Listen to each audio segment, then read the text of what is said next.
For today's challenge, I would love to talk more about scar mobility. All right, so what we're going to do today is challenge you to take that first step. I like to think about scar mobility in phases of kind of just aggressiveness. So today we're going to start with phase one of scar mobility and getting that scar to move, because scars can cause radiating immobility issues throughout the body. So you might have one spot. Let's say I had a scar here on my arm.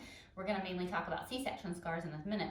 But let's say I had a scar here on my arm that then affected my forearm and how my forearm was able to twist and the skin to glide and move. And you can see how those adhesions or kind of stuck layers can then cause issues up or down the chain. So the same thing can happen when we look at C-section scar mobility. So when we have a C-section scar, that can affect our abdominal wall, our ability to contract and strengthen our abdominal wall. That can affect diastasis recti risk, women who have had a C-section or increased risk for diastasis recti. And a C-section scar can also cause pelvic floor dysfunction. I know, it's crazy. You think C-section scars up here, pelvic floor is on the bottom, but it can still be a contributing factor to pelvic floor dysfunction. Now, let's go ahead and start with our first challenge with connecting with your scar. Now, I worked with a lot of women who have an aversion to their scar. They have an aversion to their C-section scar. And so even just getting them to touch their scar, they're like, do I have to touch it? So yes, today your challenge is to place your fingers on your scar. So I encourage you to find a comfy position, relax back in a recliner, or lie down somewhere where you're nice and cozy, and just place your fingers right on that scar and just breathe and relax. So first step, connect to your scar. Now there's multiple phases of scar mobility. You want to start easy and then work into more aggressive phases. So today I would like to do the easiest step one phase with you to get you started on your way for proper scar mobility. So let's say this is my scar. So let's say this is my C-section scar. Okay.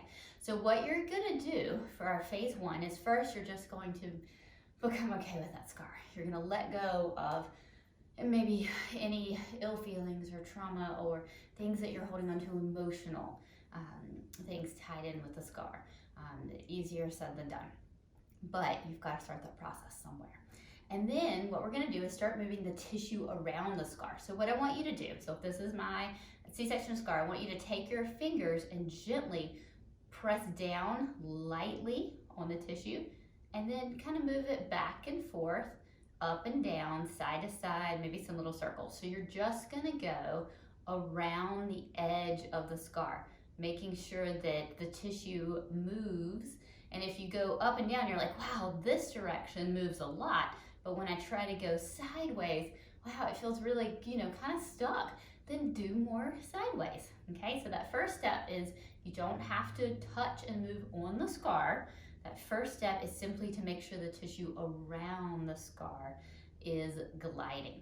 Okay, so that is step one, and that is your challenge today, is to make sure that tissue is moving around the scar. And if you have that aversion, I challenge you to give this a try and then find out what changes in your body.